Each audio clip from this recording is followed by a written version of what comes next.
مہدی کا ظہور ہوگا، لہٰذا ہم امام مہدی کے بارے میں کچھ باتیں معلوم کرتے ہیں۔ علماء نے امام مہدی کے ظہور کے بارے میں کچھ اختلاف بھی کیا ہے، کیونکہ سنت میں قیامت کی علامات کے ظاہر ہونے کی کوئی ترتیب نہیں ہے۔ بعض علماء نے یہ اجتہاد کیا ہے اور یہ مسئلہ اخذ کیا ہے کہ قیامت کی علامات صغریٰ کے مکمل ظاہر ہو جانے کے بعد امام مہدی کا ظہور ہوگا۔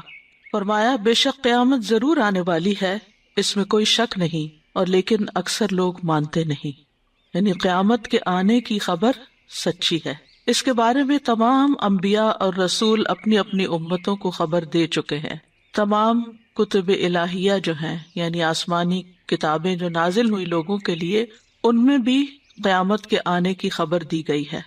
تو یہ دو گواہیاں بہت بڑی گواہیاں ہیں، رسولوں کی اور کتابوں کی، کیونکہ یہاں پر سچائی انتہا کو پہنچی ہوئی ہے۔ رسول بھی سب سے زیادہ سچے لوگ ہوتے ہیں، اور اللہ کی طرف سے آئی ہوئی کتاب یا کلام بھی اصدق الحدیث ہوتا ہے، سب سے سچی بات ہوتی ہے۔ اس لیے ہمیں قیامت کے آنے پر پورا یقین رکھنا چاہیے، اور یقین کے ساتھ یہ زندگی بسر کرنی چاہیے، اور اس بات پر یقین کہ ہم سب دوبارہ زندہ کیے جائیں گے، اور پھر زندہ کر کے ہمیں ہمارے اس دنیا میں کیے گئے اعمال کا بدلہ دیا جائے گا۔ جو لوگ قیامت کے دن پر ایمان نہیں رکھتے، اللہ سبحانہ وتعالیٰ انہیں قیامت کے دن بھلا دیں گے، یعنی ان کو سزا دیں گے، ان کو معاف نہیں کریں گے۔ صحیح مسلم کی روایت ہے، رسول اللہ صلی اللہ علیہ وسلم نے فرمایا، اللہ بندوں سے ملاقات کرے گا اور فرمائے گا، اے فلاں، کیا میں نے تجھے عزت نہیں دی اور تجھے سردار نہیں بنایا؟ اور کیا میں نے تجھے تیری بیوی عطا نہیں کی تھی؟ اور تیرے لیے گھوڑے اور اونٹ مسخر نہیں کیے تھے، یعنی دنیا کی نعمتیں عطا نہیں کی تھی؟ کیا میں نے تجھے تیری قوم کا سربراہ اور سردار نہیں بنایا تھا، اور تو ان سے چوتھائی حصہ لیتا تھا؟ وہ عرض کرے گا جی ہاں۔ پھر اللہ تعالیٰ فرمائے گا، کیا تو یقین رکھتا تھا کہ تو مجھ سے ملاقات کرے گا؟ تو وہ عرض کرے گا نہیں، یعنی مجھے دنیا میں اتنا کچھ ملا کہ مجھے آخرت بھولی ہوئی تھی اور یقین بھی نہیں تھا۔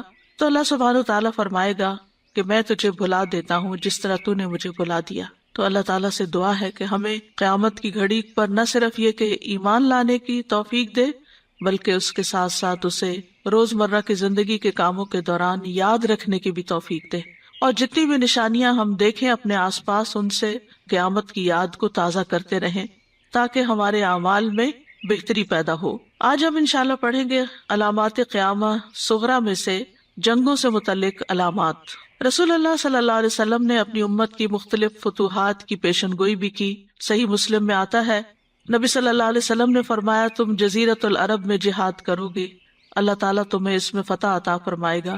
پھر تم اہل فارس سے جنگ کرو گے، ان پر بھی اللہ تمہیں فتح عطا فرمائیں گے۔ پھر تم روم سے جہاد کرو گے اور اللہ تعالیٰ اس پر بھی تمہیں فتح عطا کریں گے۔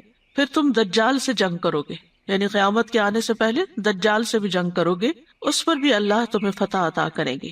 تو نافع نے کہا، اے جابر، پھر جب تک روم کی فتح نہ ہوگی ہم دجال کو نہ دیکھیں گے، یعنی اس کا مطلب ہے دجال ابھی بعد میں آنے والا ہے اور ابھی تو روم فتح نہیں ہوا۔ پھر قسطنطنیہ کی فتح، انس بن مالک کہتے ہیں کہ قسطنطنیہ قیامت کے قریب فتح ہوگا۔ قسطنطنیہ جو تھا قدیم دور میں رومی اور بیزنٹائن دونوں سلطنتوں کا دارالخلافہ رہا ہے۔ ان کے بعد 5 صدیوں تک خلافت عثمانیہ کا دارالخلافہ بھی بنا رہا ہے۔ یہ 1453 عیسوی سے شروع ہوا تھا، اور موجودہ زمانے میں یہ استنبول کے نام سے ترکی کا دارالخلافہ ہے۔ قسطنطنیہ ایک بار محمد بن سلطان الفاتح، جو سلطنت عثمانیہ کے مشہور بادشاہوں میں سے، ان کے ہاتھ پر فتح ہوا تھا۔ انہوں نے اپنے والد سلطان مراد کی نصیحت پر عمل کرتے ہوئے قسطنطنیہ کو فتح کیا تھا۔ لیکن نبی صلی اللہ علیہ وسلم کی پیشن گوئی میں یہ بات آ رہی ہے کہ قیامت کے قریب بھی قسطنطنیہ فتح ہوگا۔ ہو سکتا ہے اس سے پہلے یہ پھر واپس مسلمانوں کے ہاتھ سے نکل جائے، یا پھر اللہ عالم کیا صورت ہوگی۔ بہرحال قسطنطنیہ کی فتح کے بارے میں جو صحیح احادیث وارد ہوئی ہیں، وہ خاص فتح کے بارے میں خبر دیتی ہیں جو آخری زمانے میں واقع ہوگی، اور اس کے فوراً بعد مسیح الدجال کا ظہور ہو جائے گا۔ اور یہ بھی غیبی امور میں سے ہے جو آئندہ زمانے میں ہونے والی ہے، اس لیے اس کی حقیقت کے بارے میں کوئی یقینی بات کہنا ہمارے لیے ممکن نہیں کہ اس سے مراد کیا ہے۔ جتنے بھی اس طرح کے واقعات ہیں جو آئندہ کی خبریں دیتے ہیں، جب تک وہ ہو نہیں جاتے ہم ان کے بارے میں کوئی یقینی بات نہیں کہہ سکتے۔ بہرحال معاملہ ہم اللہ کے سپرد کرتے ہیں، اور یہ یاد رکھنا چاہیے کہ نبی صلی اللہ علیہ وسلم نے جن باتوں کے بارے میں ہمیں خبر دی ہے، قیامت کے آنے سے پہلے جو نشانیاں بتائی ہیں اور جو صحیح آثار سے ثابت ہیں، ان پر ہمارا ایمان ہونا چاہیے کہ ایسا ہوگا۔ پھر اسی طرح اسلام کے پھیلاؤ کے بارے میں اور فتوحات کے بارے میں ایک اور روایت میں آتا ہے، عدی بن حاتم کہتے ہیں میں رسول اللہ صلی اللہ علیہ وسلم کے پاس آیا تو آپ نے مجھ سے فرمایا، اے عدی اسلام قبول کر لو، سلامتی پا جاؤ گے۔ 3 مرتبہ آپ نے یہ جملہ دہرایا۔ میں نے عرض کیا میں تو ایک دین پر قائم ہوں، یعنی نصرانیت پر۔ آپ نے فرمایا میں تم سے زیادہ تمہارے دین کو جانتا ہوں۔ میں نے عرض کیا کہ آپ مجھ سے زیادہ میرے دین کو جانتے ہیں؟ آپ نے فرمایا ہاں۔ کیا تم رکوسیہ میں سے نہیں ہو جو اپنی قوم کا چوتھائی مال غنیمت کھا جاتے ہیں؟ میں نے کہا کیوں نہیں۔ رکوسیہ ایک فرقہ ہے جس کا دین اور مذہب عیسائیت اور سابیت کے بیچ میں ہے، یعنی یہ پوری طرح عیسائی بھی نہیں لیکن عیسائیت سے باہر بھی نہیں۔ آپ نے فرمایا حالانکہ یہ تمہارے دین میں حلال نہیں، یعنی چوتھائی حصہ لے جانا۔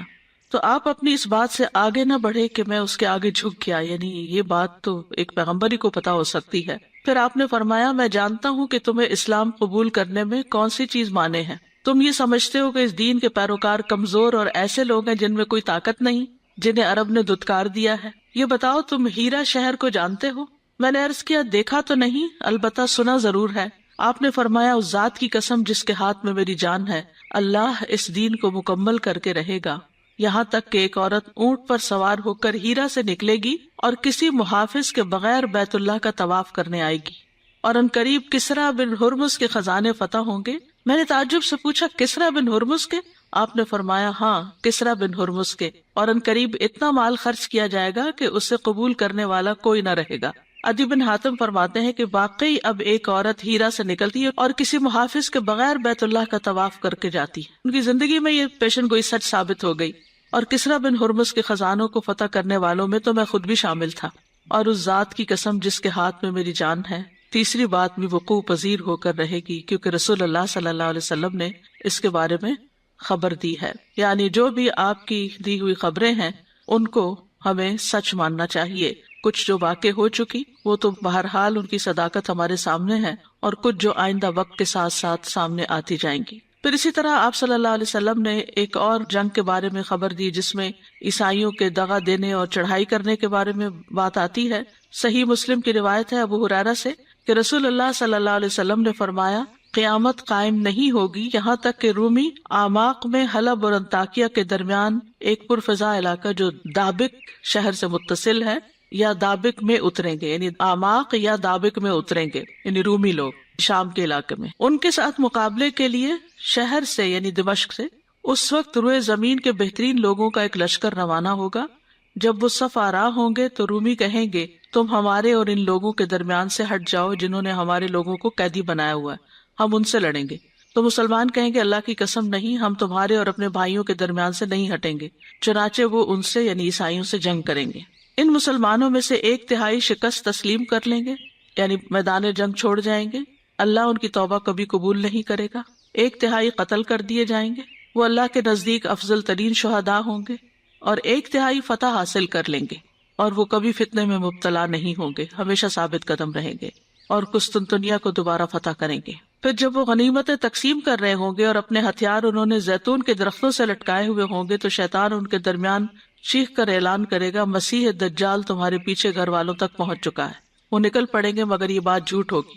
جب وہ شام پہنچیں گے تو وہ نمودار ہو جائے گا۔ اس دوران میں جب وہ جنگ کے لیے تیاری کر رہے ہوں گے، صفے سیدھی کر رہے ہوں گے تو نماز کے لیے اقامت کہی جائے گی۔ اس وقت عیسیٰ ابن مریم اتریں گے تو ان کا رخ کریں گے۔ پھر اللہ کا دشمن دجال ان کو دیکھے گا تو اس طرح پگھلے گا جس طرح نمک میں پانی پگھلتا ہے۔ اگر عیسیٰ علیہ السلام اسے چھوڑ بھی دیں تو وہ پگھل کر خود ہی ہلاک ہو جائے گا، لیکن اللہ تعالیٰ اسے عیسیٰ علیہ السلام کے ہاتھ سے قتل کروائیں گے اور لوگوں کو ان کے ہتھیار پر اس کا خون دکھایا جائے گا۔ پھر لشکروں کے اکٹھا ہونے کے بارے میں بھی خبر دی گئی۔ مسند احمد کی روایت ہے، ابن حوالہ ازدی سے مروی ہے، یہ صحابی ہیں، کہتے ہیں کہ نبی صلی اللہ علیہ وسلم نے فرمایا عنقریب شام، یمن اور عراق میں فوجیں جمع کی جائیں گی، اور وہ کہتے ہیں کہ یہ بات اللہ ہی بہتر جانتا ہے کہ آپ صلی اللہ علیہ وسلم نے پہلے کس شہر کا نام لیا۔ البتہ آپ نے فرمایا شام کو اپنے اوپر لازم پکڑو، شام کو اپنے اوپر لازم پکڑو، شام کو اپنے اوپر لازم پکڑو۔ جو شخص ایسا نہ کر سکے وہ یمن چلا جائے اور اس کے کنووں کا پانی پیے، کیونکہ اللہ عز و جل نے شام اور اہل شام کا میرے لیے ذمہ لیا ہے۔ بہرحال اس میں موجودہ دور میں تو ہم دیکھتے ہیں کہ شام اور یمن کے حالات بہت خراب ہیں، لیکن ہو سکتا ہے کہ اس کے بعد پھر بہت بہتری بھی آئے۔ پھر ملک شام میں ایک کے بعد ایک جنگ ہوگی، یہ سلسلہ صحیحہ کی روایت ہے۔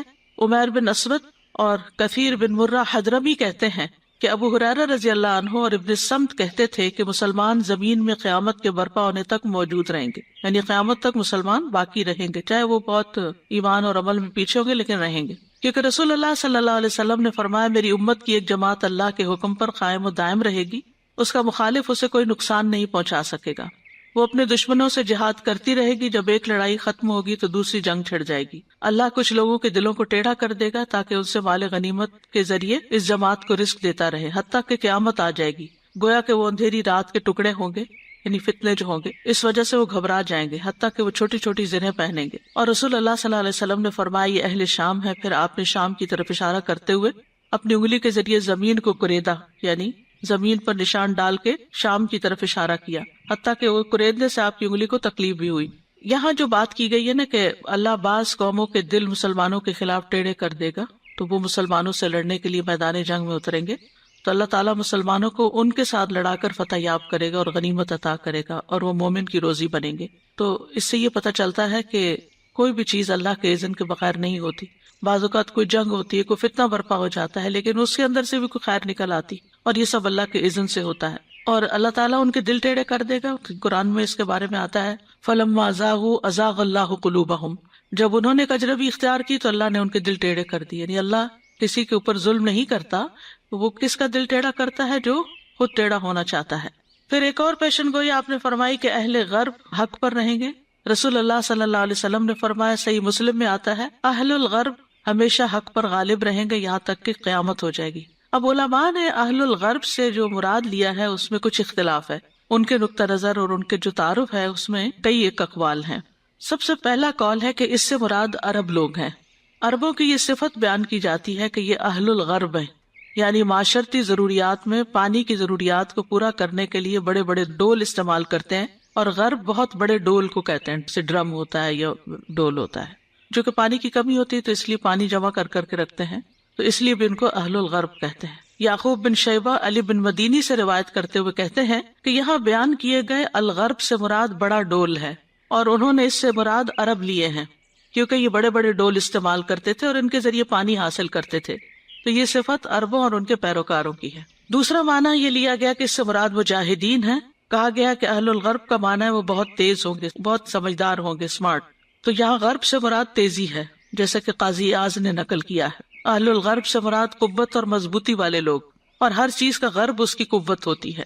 ابن عربی مالکی اور کچھ لوگوں کا کہنا ہے یہ وہ لوگ ہیں جو جہاد کرنے کے ساتھ خاص ہیں اور جہاد میں ثابت قدم رہتے ہیں اور اپنے ہتھیار نہیں اتارتے، یعنی وہ ہمیشہ غرب یعنی قوت میں رہتے ہیں۔ بہرحال یہ ایک معنی کیا گیا، اور بعض نے اہل غرب سے مراد اہل شام لیے ہیں، جیسا کہ امام احمد نے کہا، اور اس کی تائید امام ابن تیمیہ نے بھی کی ہے، فضل الشام و اہلہ میں یہ بات بیان کی گئی ہے۔ اور یہ بات بھی ہے کہ بعض احادیث میں صراحت کے ساتھ اہل شام کا ذکر آتا ہے، اور دوسری وجہ یہ کہ رسول اللہ صلی اللہ علیہ وسلم کی زبان اور مدینہ کے رہنے والے لوگوں کا اصل جو ہے وہ شام ہے، وہاں سے ہجرت کر کے آئے تھے جو مدینہ کے لوگ ہیں۔ تو جن لوگوں نے اس کی نفی کی ہے وہ کہتے ہیں کہ اس سے مراد اہل مغاربہ ہیں جو شمالی افریقہ میں رہنے والے ہیں۔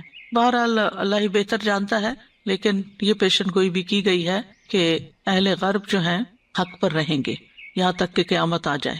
ان جنگوں کے حالات سے ہم کیا خاص بات اخذ کر سکتے ہیں؟ کیونکہ ان میں ہتھیاروں کا بھی فرق بتایا گیا ہے اور صفوں کا اور زمینی جنگوں کی بات بھی ہے، تو بعض اوقات دلوں میں وسوسے پیدا ہو جاتے ہیں کہ اب تو جنگوں کا طریقہ کار بھی بدل گیا ہے، تو یہ کیسے ہو سکتا ہے کہ لوگ اس طرح ہتھیاروں کے ساتھ پھر سے لڑیں؟ تو بات یہ ہے کہ دنیا کے حالات جتنی تیزی سے تبدیل ہو رہے ہیں، ہمیں نہیں معلوم کہ آئندہ اور کیا کیا تبدیلیاں آئیں، اور پھر جس وقت نبی صلی اللہ علیہ وسلم کی یہ باتیں حق ہونے لگیں تو حالات ویسے ہی ہو جائیں جیسے یہ بیان کیے گئے، یا پھر یہ ہے کہ کنایا کی زبان ہے، کیونکہ اس زمانے میں موجودہ دور کے ہتھیار تو نہیں تھے کہ جن کے نام لیے جاتے۔ استاذہ جی، آپ نے کہا کہ قیامت تک مسلمان باقی رہیں گے، شاید میں نے کچھ مس کیا آگے یا پیچھے، یعنی is this specific to a certain area, یا جیسے اب ہم اس وقت دیکھتے ہیں کہ مسلمان ساری دنیا میں ہیں کم و بیش، تو اس کے متعلق کوئی چیز ہے؟ نہیں، اس سے نہیں پتہ چلتا کہ کون سے علاقے میں، لیکن یہ کہ بہرحال موجود رہیں گے۔ استاذہ تھوڑی سی کنفیوژن ہے، جیسے کل ہم نے پڑھا تھا کہ سول وار یا اس طرح کی کنفرنٹیشن نہیں کرنی آخری دور میں جب اتنے زیادہ ہو جائیں گے۔ جی وہ تو یہاں پرسنل لیول کی بات ہے نا، یہاں تو باقاعدہ جنگوں کی بات ہے، دونوں چیزوں میں فرق ہے۔ ایک یہ ہے کہ شہر میں کوئی فساد ہو رہا ہے اور لوگ لوگوں کے گھروں میں گھس رہے ہیں، اور ایک یہ ہے کہ باقاعدہ جنگ کا اعلان ہے اور فوج ہے، تو وہ تو اوکے، آئی تھاٹ کہ وہ دونوں لیولز پہ کل اور پھر وہ جو ہے مسلمانوں کا مسلمانوں کے خلاف جنگ کرنا ہے. صحیح. یعنی کل جو بات ہوئی تھی وہ مسلمان کا مسلمان کو مارنے کے بارے میں بات ہے، یہاں باقاعدہ دو الگ الگ گروہوں کی جنگ ہے. اور یہ جو کہا گیا کہ شام کو اپنے اوپر لازم پکڑو، اس سے ہم مطلب یہ ہے کیسے کہ ریلیٹ کریں؟ یعنی کہ وہاں پر ایسے اہل ایمان ہوں گے جب یہ حالات ہوں گے کہ لوگ ان سے جا ملیں، ٹھیک ہے، یعنی اس وقت ایسے اہل ایمان کا ساتھ دیں جا کر، یہ مطلب. اور اگر وہاں نہ جا سکے تو اہل یمن کے ساتھ، چونکہ یہ چیزیں ابھی ان حالات میں تو ہمیں سمجھ نہیں آ رہی، لیکن آئندہ پھر جس طرح کی تبدیلیاں ہوگی اور یہ سچویشن جب پیش آئے تو اس وقت کے لیے رہنمائی. نمبر 15، کچھ متفرق علامات قیامت. قیامت سے پہلے کچھ ایسے حالات پیش آئیں گے کہ جن کی وجہ سے انسان عمل نہیں کر سکے گا، یعنی عمل مشکل ہو جائے گا. صحیح مسلم کی روایت ہے، ابو ہریرہ رضی اللہ عنہ کہتے ہیں کہ نبی صلی اللہ علیہ وسلم نے فرمایا، 6 باتوں سے پہلے پہلے عمل کرنے میں جلدی کرو: دجال، دھوئیں، دابۃ الارض، زمین کا جانور، سورج کا مغرب سے طلوع ہونا، یا ایسے فتنے کے پیش آنے سے پہلے جو تمام لوگوں کو اپنی لپیٹ میں لے لے گا، یا تم میں سے کسی کو کوئی خاص حالات پیش آ جائیں گے، کوئی بیمار ہو جائے گا یا کوئی اور گھریلو زندگی میں کوئی ایسی تبدیلی آ جائے گی کہ پھر مشکل ہو جائے گا عمل. مطلب ساری علامات کا جو خلاصہ ہے نا وہ اسی بات میں ہے کہ انسان آج کے اس وقت کو ناؤ کو اویل کر لے اور جو نیکی کے کام کر سکتا ہے ان کو کرے، غفلت اور سستی میں اپنے وقت کو ضائع نہ کرے، اپرچونٹیز کو ہاتھ سے نہ جانے دے. جب ہمارے سامنے کوئی کام ہوتا ہے تو اس وقت ہم کبھی تھکاوٹ کی شکایت کرتے ہیں، کبھی کسی کی کمپلینٹ کرتے ہیں، کبھی کسی کی، لیکن جب کام کا موقع ہاتھ سے چلا جاتا ہے تو پھر ہاتھ ملتے ہیں. آپ آج دیکھیں کہ کووڈ کی وجہ سے جس طرح ادارے بند ہیں اور ہم جیسے لوگوں کو سروس فراہم کیا کرتے تھے، لوگوں کی ضروریات پوری کیا کرتے تھے، مختلف طریقے سے لوگوں کے کام آتے تھے، حتیٰ کہ کوئی بیمار ہوتا تھا اس کی عیادت کر رہے ہیں، اس کی خدمت کر رہے ہیں. کیسے حالات تبدیل ہوئے ہیں کہ بیمار ہونے والوں کو بالکل تنہا چھوڑ دیا گیا ہے کہ آپ ان کی عیادت بھی جا کے نہیں کر سکتے، ان کی کوئی خدمت بھی نہیں کر سکتے، جنازہ نہیں پڑھ سکتے. جو پیچھے رہ گئے ہیں، جو تکلیف اٹھا رہے ہیں اس لاس کی وجہ سے، ان کے پاس بیٹھ کر ان کو تسلی نہیں دے سکتے. یعنی کتنے نیکی کے موقع چلے گئے ہیں جو ہمارے پاس ہوا کرتے تھے. اور خوش قسمت ہیں وہ لوگ جو عام حالات میں تکلیف اٹھا کر نیکی کے کام کرتے چلے جاتے ہیں، حتیٰ کہ جب موقع چلا جاتا ہے تو ان کا وہ عمل لکھا جاتا ہے. آج کل ہمارے پاس چونکہ وقت زیادہ ہے تو ہمیں اپنی نمازوں کی بہت فکر کرنی چاہیے، سنتیں اور نفل وغیرہ ان کی طرف توجہ کرنی چاہیے. جو شخص عام حالات میں سنتوں کا، نوافل کا اہتمام کرتا ہے، پھر اگر وہ بیمار ہو جاتا ہے تو اس کے نامہ اعمال میں فرض تو وہ کسی نہ کسی طرح لازمی پڑے گا، چاہے لیٹ کے پڑھے چاہے اشاروں سے پڑھے، لیکن سنت نفل وغیرہ کا اہتمام نہیں کر سکے گا بیماری کی وجہ سے کسی اور مشکل میں، تو پھر وہ جو صحت اور تندرستی اور فراغت کی حالت میں کیے گئے عمل ہوں گے وہی کام آئیں گے، وہ پھر ان دنوں میں لکھے جاتے رہیں گے. تو انسان ہر موقع کی مناسبت سے اپنے لیے کوئی نہ کوئی خیر کا کام ڈھونڈ لے. جب فرصت ہو تو اپنی ذاتی عبادت پر زیادہ سے زیادہ توجہ کرے، نوافل کی کثرت کر دے، صدقہ خیرات کی کثرت کر دے. اور جب بہت سارے مطالبات والے لوگ موجود ہوں، بہت سے لوگ ہماری توجہ لینا چاہتے ہوں، ہماری خدمت، ہماری سروسز لینا چاہتے ہوں، تو اس وقت خوش دلی سے وہ فراہم کی جائیں. تو بادروا بالاعمال ستا، ان 6 وجوہات سے پہلے پہلے اچھے عمل کر لو کیونکہ یہ ہونے والا ہے زمین پر. پھر اسی طرح ایک نشانی یہ بھی بتائی گئی کہ آخری وقت میں قول ظاہر ہو جائے گا اور عمل مخفی ہو جائے گا، یعنی لوگ باتیں بہت کریں گے لیکن عمل کم کریں گے. خواہشات کی وجہ سے عمل جو ہے وہ دب جائے گا. ابن مسعود کہتے ہیں، تم ایک ایسے زمانے میں ہو جس میں علماء زیادہ ہیں، خطیب کم ہیں، اسپیکرز کم ہیں، اسکالرز زیادہ ہیں، مانگنے والے کم ہیں، دینے والے زیادہ ہیں. اس زمانے میں عمل خواہش کو دبا دے گا، یعنی کہ ڈیزائرز کو پیچھے کر کے انسان اپنے وقت اور اپنے مال سے نیکی کے کام کرے گا. تمہارے بعد عنقریب ایک زمانہ آئے گا، علماء کم ہو جائیں گے، تقریریں کرنے والے بہت ہوں گے، اسپیکرز کی بھرمار ہوگی، مانگنے والے بہت زیادہ ہوں گے، دینے والے کم ہو جائیں گے. خواہشات عمل کو دبا دیں گی. آج آپ دیکھیں ہمارے پاس اگر پیسہ آ جائے تو ہم اس کو کہاں خرچ کرتے ہیں؟ ہمیں سے ہر ایک اپنے بارے میں سوچے کہ وہ خیر کے کاموں میں خرچ کرنے کا سوچتے رہتے ہیں، تدبیریں بناتے ہیں، یا اپنی ذاتی خواہشات کہ اس برانڈ کا بیگ لے لیا جائے، اس برانڈ کے جوتے خرید لیے جائیں، اس برانڈ کے کپڑے پہن لیے جائیں، گھر میں فلاں نئی چیز لے آئی جائے. یعنی عموماً جب مال زیادہ آتا ہے تو پھر ہماری سوچ میں کیا آتا ہے کہ اب ہم نے اس کو کہاں خرچ کرنا ہے. نئی گاڑی ہونی چاہیے، قیمتی واچ ہونی چاہیے، قیمتی اینکیں ہونی چاہیے. یعنی دکھاوے کی چیزیں اور خواہشات کی جو تکمیل ہے ان کے پیچھے ہم زیادہ لگ جاتے ہیں.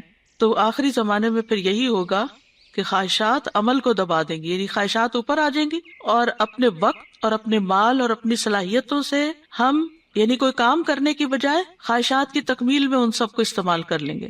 اور جان لو اچھا کردار آخری زمانے میں بعض عمل سے بہتر ہوگا. یعنی کردار بھی بہت گھٹیا ہو جائیں گے. بعض اوقات یہ بھی ہوتا ہے کہ ایک انسان کے پاس بڑی ہمت نہیں ہوتی بہت سے کام کرنے کی، لیکن اس کے اندر ایک اخلاص، ایک آنےسٹی، ایک اخلاق ہوتا ہے جو بہت سارے نیک اعمال سے پھر بھاری ہو جاتا ہے.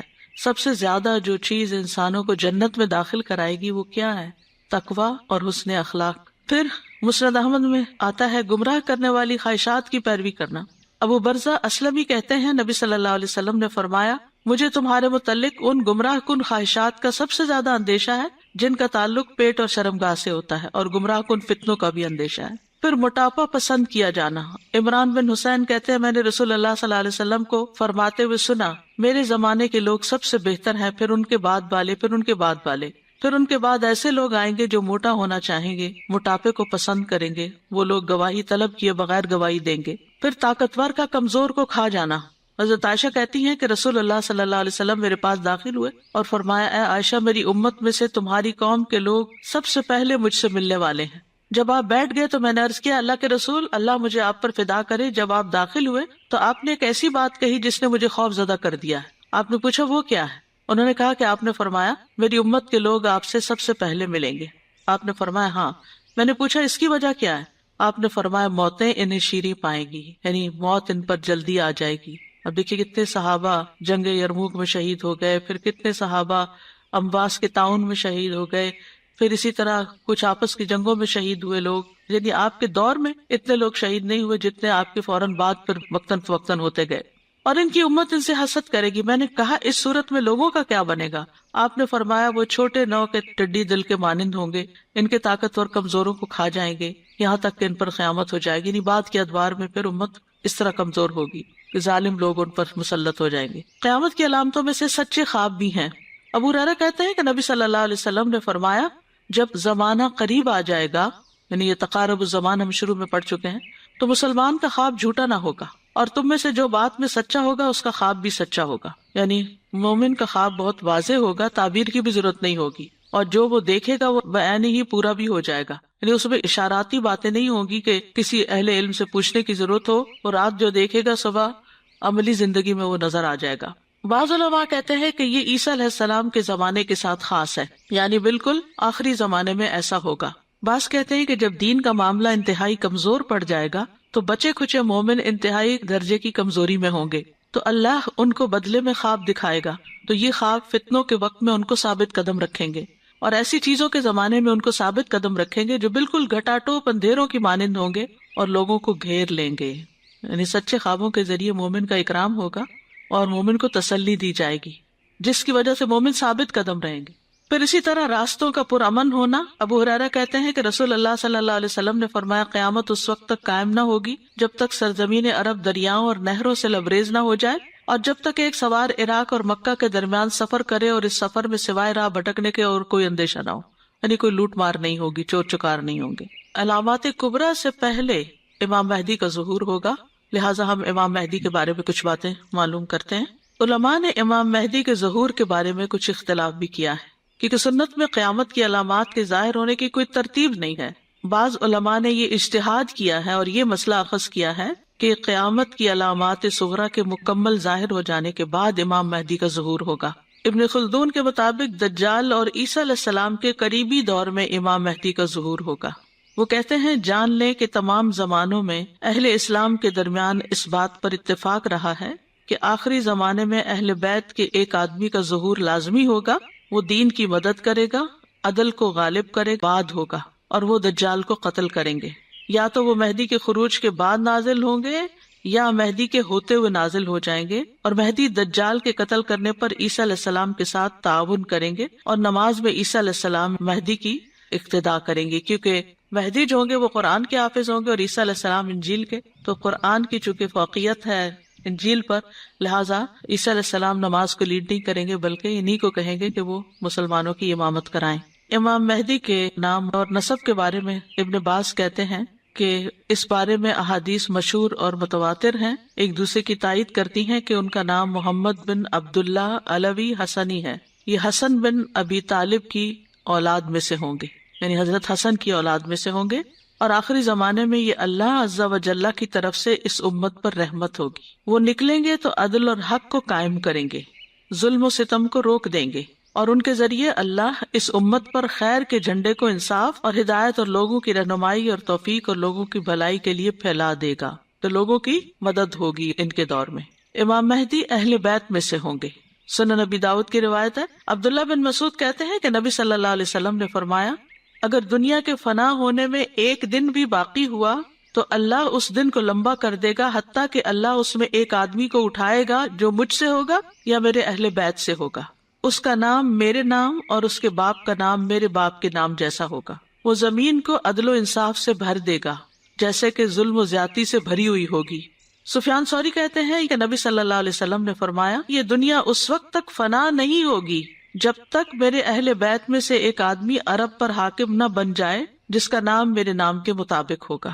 امام مہدی فاطمہ رضی اللہ عنہ کی نسل سے ہوں گے۔ سنن نبی داؤد کی روایت ہے، ام سلمہ کہتی ہیں، میں نے رسول اللہ صلی اللہ علیہ وسلم کو فرماتے ہوئے سنا، مہدی میری اطرت یعنی فاطمہ کی اولاد میں سے ہوگا رضی اللہ عنہا۔ مہدی کا لفظ ہے، یہ ہدیہ سے اسم مفعول ہے، اور الہدا سے مراد بھلائی اور رہنمائی کرنا ہے، جیسا کہ صحاح اور لسان العرب میں ہے، اور الہدا اب دلال کے اپوزٹ ہے، اور اس سے مراد بھلائی ہے، یعنی الہدا سے مراد۔ اور نبی صلی اللہ علیہ وسلم نے فرمایا، فَعَلَيْكُمْ بِسُنَّتِي وَسُنَّتِ الْخُلَفَاءِ الرَّاشِدِينَ الْمَهْدِيِّينَ، تو میری سنت کو اور ہدایت یافتہ، مہدی یعنی ہدیہ، ہدایت دیا گیا، ہدایت یافتہ، تو میری سنت کو اور ہدایت یافتہ خلفائے راشدین کے طریقے کو اختیار کرنا لازم کر لو۔ مہدی وہ شخص ہے جس کو اللہ نے ہدایت کی طرف رہنمائی کی ہوگی، اور یہ ناموں میں اب اتنا استعمال ہو گیا کہ بہت کامن ہو گیا، بہت سے لوگ اپنے نام کے ساتھ مہدی، اور صرف مہدی نہیں بلکہ مہدی حسن بھی رکھ لیتے ہیں، حضرت حسن کی اولاد میں سے ہوگا۔ بہرحال مہدی کا لقب بھی ہوگا۔ مہدی کے القاب میں سے سب سے اہم لقب مہدی ہی ہے، کیونکہ نام تو محمد ہے، رسول اللہ صلی اللہ علیہ وسلم نے ان کو یہ لقب دیا ہے۔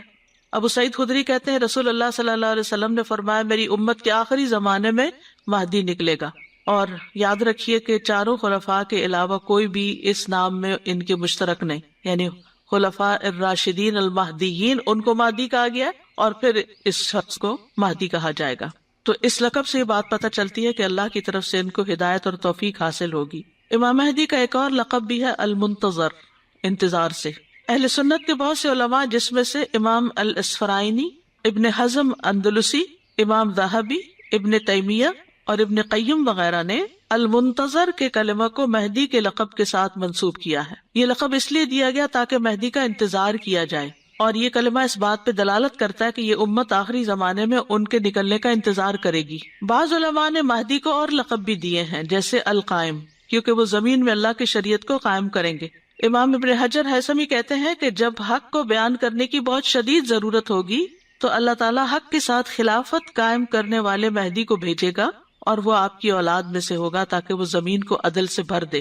امام مہدی کے حلیے کے بارے میں بھی کچھ نشاندہی کی گئی۔ سنن نبی داؤد کی روایت ہے، ابو سعید خدری کہتے ہیں کہ رسول اللہ صلی اللہ علیہ وسلم نے فرمایا، مہدی مجھ سے یعنی میری نسل سے ہوگا، اس کی پیشانی فراخ اور ناک بلند ہوگی، وہ زمین کو عدل و انصاف سے بھر دے گا جیسے کہ یہ ظلم و زیادتی سے بھری ہوئی ہوگی۔ امام مہدی بطور حکمران سامنے آئیں گے۔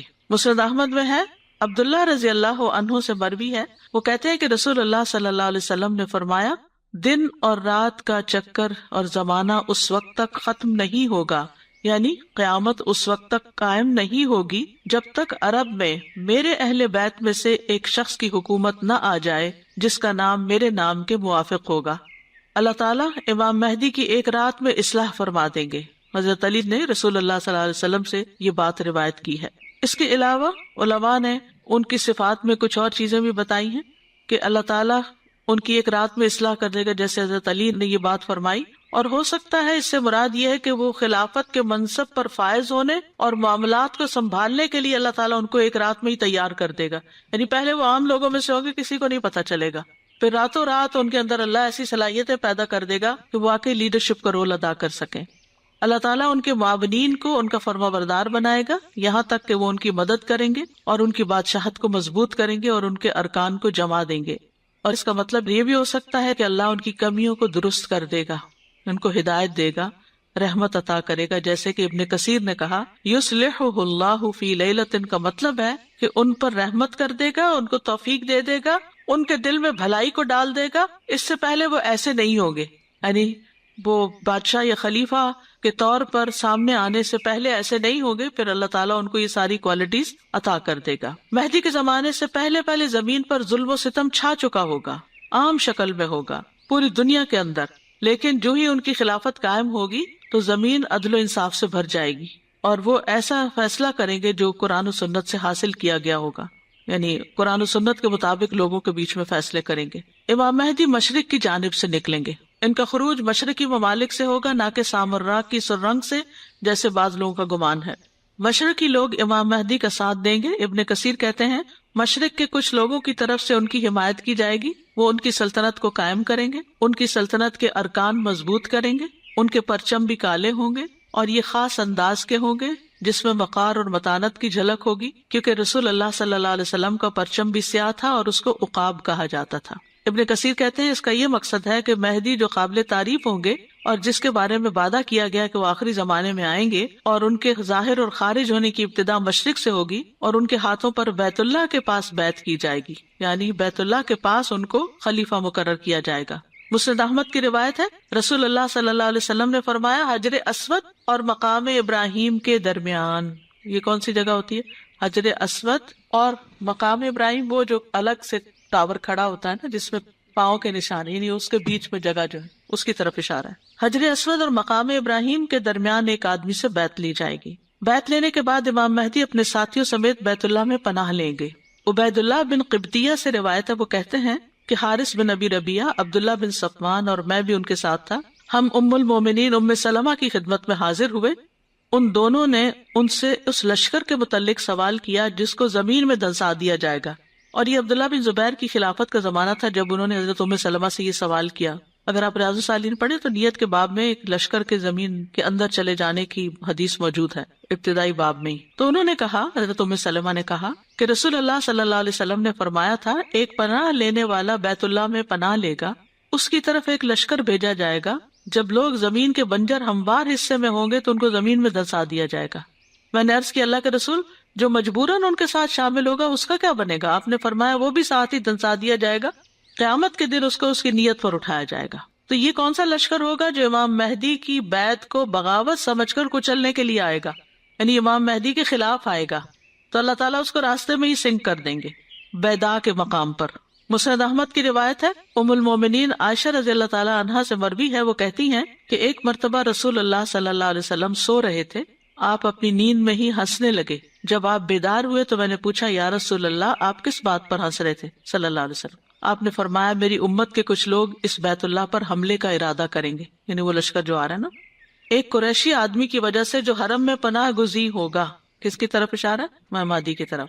جب وہ لشکر مقام بیدا تک پہنچے گا تو سب کے سب زمین میں ہی دنسا دیے جائیں گے اور ان سب کے اٹھنے کی جگہ مختلف ہوگی کیونکہ اللہ انہیں ان کی نیت کے مطابق اٹھائے گا. میں نے عرض کیا کہ یہ کیا بات ہوئی کہ ان سب کی جگہیں مختلف ہوں گی اٹھنے کی اور اللہ انہیں ان کی نیت کے مطابق اٹھائے گا. آپ نے فرمایا اس راستے میں کئی لوگ جمع ہوتے گئے، یعنی جب لشکر جا رہا تھا، جن میں کئی صرف دیکھنے کے لیے، کئی مسافر اور کئی زبردستی شامل کر لیے گئے، لیکن یہ سارے کے سارے ہی ایک ہی جگہ پر ہلاک ہو جائیں گے، لیکن قیامت کے دن نیت کے مطابق اٹھائے جائیں گے. تو یہ ایسی فوج ہوگی کہ جس کا مقابلہ کرنے کی امام مہدی اور ان کے ساتھیوں میں ہمت نہ ہوگی، لیکن اللہ تعالیٰ خسف کے ذریعے ان کی مدد کریں گے کیونکہ امام مہدی کے ساتھیوں کی تعداد بھی کم ہوگی اور وسائل بھی کم ہوں گے. ام المومنین حضرت عائشہ سے روایت ہے، حضرت حفصہ اور ام سلمہ کے بارے میں بھی آتا ہے کہ رسول اللہ صلی اللہ علیہ وسلم نے فرمایا ایک قوم اس گھر یعنی کعبہ میں پناہ لے گی، ان کے پاس نہ اپنا دفاع کرنے کا کوئی ذریعہ ہوگا، نہ عددی قوت ہوگی، نہ ہی سامان جنگ ہوگا. ان کی طرف ایک لشکر روانہ کیا جائے گا، یہاں تک کہ جب وہ لشکر کے لوگ زمین کے ایک چٹیل حصے میں ہوں گے تو ان کو زمین میں دھنسا دیا جائے گا. یوسف بن ماہک نے کہا ان دنوں اہل شام مکہ کی طرف بڑھے آ رہے تھے، تو عبداللہ بن صفوان نے کہا دیکھو اللہ کی قسم یہ وہ لشکر تو نہیں، یعنی لوگ ڈرتے تھے کہ کہیں ان کے دور میں یہ ایسا نہ ہو جائے۔ بہرحال یہ امام مہدی کے وقت میں ہوگا۔ پیدا کے مقام پر یہ جو لشکر دھنسے گا اس میں سے صرف ایک آدمی بچے گا جو آ کر اس بات کی خبر دے گا، ورنہ کس کو خبر کہ کیا ہو رہا ہے۔ حضرت حفصہ رضی اللہ عنہ روایت کرتی ہیں کہ نبی صلی اللہ علیہ وسلم نے فرمایا ایک لشکر اللہ کے اس گھر کے خلاف جنگ کرنے کے لیے اس کا رخ کرے گا، اور یہ بات انہوں نے خود نبی صلی اللہ علیہ وسلم سے سنی۔ کیا ایک لشکر اس کے گھر کے خلاف جنگ کرنے کے لیے اس کا رخ کرے گا، یہاں تک کہ جو وہ زمین کے چٹیل حصے میں ہوں گے تو ان کے درمیان والے حصے کو زمین میں دھسا دیا جائے گا، ان کے آگے والے سب سے پیچھے والوں کو آوازیں دیں گے کہ تم بچو، پھر ان کو بھی زمین میں دھسا دیا جائے گا، اس میں سے بچے گا کوئی نہیں سوائے ایک شخص کے، ان میں سے ایک علیحدہ رہ جانے والے شخص کے سوا جو ان کے بارے میں خبر دے گا، اور کوئی بھی زندہ باقی نہیں بچے گا۔ تو بہرحال نبی صلی اللہ علیہ وسلم نے اس تفصیل کے ساتھ اس واقعے کی خبر دی ہے۔ پھر یہ بھی یاد رکھیے کہ امام مہدی کے ذریعے دین کی تجدید ہوگی، یعنی مجدد ہوں گے۔ اہل سنہ والجماعت کا عقیدہ صحیح احادیث کے مطابق یہ ہے کہ مہدی ایک نیک اور بھلائی پر چلنے والے حکمران ہوں گے، اللہ ان کو اس دین کی تجدید کے لیے مبعوث کرے گا اور اللہ ان کے ہاتھوں اس دین کو سربلندی سے نوازے گا۔ امام مہدی بہت فیاض ہوں گے اور دور دور تک برکتیں ہوں گی۔ سنن ابن ماجہ کی روایت ہے، ابو سعید خدری رضی اللہ عنہ بیان کرتے ہیں کہ نبی صلی اللہ علیہ وسلم نے فرمایا میری امت میں ایک مہدی ہوں گے، اگر وہ دنیا میں کم رہے تو بھی 7 برس تک رہیں گے، ورنہ 9 برس تک۔ اس دور میں میری امت پر ایسی خوشحالی آ جائے گی کہ اس سے پہلے کبھی نہ آئی ہوگی، زمین اس وقت خوب پھل دے گی، ان سے بچا کر کچھ نہ رکھے گی، اور اس وقت مال کے ڈھیر لگے ہوئے ہوں گے۔ ایک مرد کھڑا ہو کر عرض کرے گا اے مہدی مجھے بھی کچھ دیجیے، وہ کہیں گے جتنا جی چاہے لے لو۔ اتنا وافر ہوگا، یعنی اتنی برکتیں ہوگی ہر طرف۔ ان کی مدت جو ہے 7 یا 8 سال تک بتائی جاتی ہے کہ وہ حکومت کریں گے۔ سلسلہ صحیحہ میں آتا ہے رسول اللہ صلی اللہ علیہ وسلم نے فرمایا میری امت کے آخری زمانے میں مہدی نکلے گا، اللہ تعالیٰ بارش نازل کرے گا، زمین اپنی نباتات اگائے گی، وہ لوگوں کو بہترین مال عطا کریں گے، مویشی زیادہ ہو جائیں گے، امت عظمت والی ہو جائے گی، اور وہ 7 یا 8 سال تک زندہ رہیں گے۔ بس امام مہدی کے دور میں ہی عیسیٰ علیہ السلام آ جائیں گے یا ہوں گے۔ جابر کہتے ہیں کہ رسول اللہ صلی اللہ علیہ وسلم نے فرمایا جب عیسیٰ ابن مریم اتریں گے تو مسلمانوں کے امیر مہدی انہیں کہیں گے آئیں اور ہمیں نماز پڑھائیں، وہ کہیں گے نہیں، یہ آپس میں ایک دوسرے کے امیر ہیں، یہ اللہ تعالیٰ نے اس امت کی عزت کی ہے، کتنا بڑا آنر ہے۔ امام مہدی کے پیچھے عیسیٰ علیہ السلام نماز پڑھیں گے۔ سلسلہ صحیحہ کی روایت ہے، ابو سعید خدری بیان کرتے ہیں کہ رسول اللہ صلی اللہ علیہ وسلم نے فرمایا جس کے پیچھے عیسیٰ علیہ السلام نماز پڑھیں گے وہ ہم میں سے یعنی اہل بیت میں سے ہوگا۔ علامات کبریٰ سے پہلے امام مہدی کا ظہور ہوگا، لہٰذا ہم امام مہدی کے بارے میں کچھ باتیں معلوم کرتے ہیں۔ علماء نے امام مہدی کے ظہور کے بارے میں کچھ اختلاف بھی کیا ہے، کیونکہ سنت میں قیامت کی علامات کے ظاہر ہونے کی کوئی ترتیب نہیں ہے۔ بعض علماء نے یہ اجتہاد کیا ہے اور یہ مسئلہ اخذ کیا ہے کہ قیامت کی علامات صغریٰ کے مکمل ظاہر ہو جانے کے بعد امام مہدی کا ظہور ہوگا۔ فرمایا بے شک قیامت ضرور آنے والی ہے، اس میں کوئی شک نہیں، اور لیکن اکثر لوگ مانتے نہیں، یعنی قیامت کے آنے کی خبر سچی ہے۔ اس کے بارے میں تمام انبیاء اور رسول اپنی اپنی امتوں کو خبر دے چکے ہیں۔ تمام کتب الہیہ جو ہیں یعنی آسمانی کتابیں جو نازل ہوئی لوگوں کے لیے، ان میں بھی قیامت کے آنے کی خبر دی گئی ہے۔ تو یہ 2 گواہیاں بہت بڑی گواہیاں ہیں رسولوں کی اور کتابوں کی، کیونکہ یہاں پر سچائی انتہا کو پہنچی ہوئی ہے۔ رسول بھی سب سے زیادہ سچے لوگ ہوتے ہیں، اور اللہ کی طرف سے آئی ہوئی کتاب یا کلام بھی اصدق الحدیث ہوتا ہے، سب سے سچی بات ہوتی ہے۔ اس لیے ہمیں قیامت کے آنے پر پورا یقین رکھنا چاہیے، اور یقین کے ساتھ یہ زندگی بسر کرنی چاہیے، اور اس بات پر یقین کہ ہم سب دوبارہ زندہ کیے جائیں گے، اور پھر زندہ کر کے ہمیں ہمارے اس دنیا میں کیے گئے اعمال کا بدلہ دیا جائے گا۔ جو لوگ قیامت کے دن پر ایمان نہیں رکھتے، اللہ سبحانہ وتعالیٰ انہیں قیامت کے دن بھلا دیں گے، یعنی ان کو سزا دیں گے، ان کو معاف نہیں کریں گے۔ صحیح مسلم کی روایت ہے، رسول اللہ صلی اللہ علیہ وسلم نے فرمایا اللہ بندوں سے ملاقات کرے گا اور فرمائے گا اے فلاں کیا میں نے تجھے عزت نہیں دی اور تجھے سردار نہیں بنایا، اور کیا میں نے تجھے تیری بیوی عطا نہیں کی تھی، اور تیرے لیے گھوڑے اور اونٹ مسخر نہیں کیے تھے، یعنی دنیا کی نعمتیں عطا نہیں کی تھی، کیا میں نے تجھے تیری قوم کا سربراہ اور سردار نہیں بنایا تھا اور تو ان سے 1/4 حصہ لیتا تھا؟ وہ عرض کرے گا جی ہاں۔ پھر اللہ تعالیٰ فرمائے گا کیا تو یقین رکھتا تھا کہ تو مجھ سے ملاقات کرے گا؟ تو وہ عرض کرے گا نہیں، یعنی مجھے